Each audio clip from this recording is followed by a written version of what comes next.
ఒకటి, నెక్స్ట్ ఏంటంటే అట్లా 12 గీతలు ఉంటాయి. నెక్స్ట్ భూమధ్య రేఖకి సమాంతరంగా గీసే గీతలు.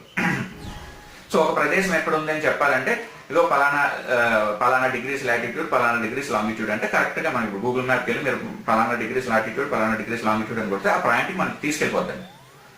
మరి అలాగని చెప్పి ఎవరైనా చూపించినాక గీతలు భూమి మీద గీతలు ఉన్నాయా, ఎక్కడున్నా ఏం మాట్లాడుతున్నాను అసలు నీకు అంత సైన్స్ తెలుసా? భూమి మీద గీతలు ఉన్నాయి, భూమి మీద గీతలు ఎవరు గీసాడు, ఎక్కడి నుంచి వస్తాయి అంటే ఎట్లా కుదురుతుంది? ఇమాజినరీ లైన్స్ అది. సో ఒక భూమి మీద ఒక ప్రదేశాన్ని ఐడెంటిఫై చేయడానికి లాటిట్యూడ్స్ లాంగిట్యూడ్స్ అయితే ఎలాగైతే వాడుతున్నాం ప్రస్తుతం మనం, మన పూర్వీకులు గ్రహాలని కావచ్చు, అదే అన్ని గ్రహాలు అనుకోండి, సూర్యుడు, చంద్రుడు, లేకపోతే ఇతర గ్రహాలు, రాహువు, కేతు, బృహస్పతి, ఇలాంటి గ్రహాలన్నింటినీ కూడా వాటి కదలికల్ని ఎక్కడి నుంచి ఎక్కడికి వెళ్ళాయని చెప్పడానికి వాటి రిఫరెన్స్ పాయింట్లుగా రాసులను తీసుకున్నారు. సో ఇవి 3 ముఖ్యమైన అంశాలని మీకు అందరూ వీటిని మీ ఫ్రెండ్స్తో అందరితో పంచుకోండి. జై శ్రీరామ్.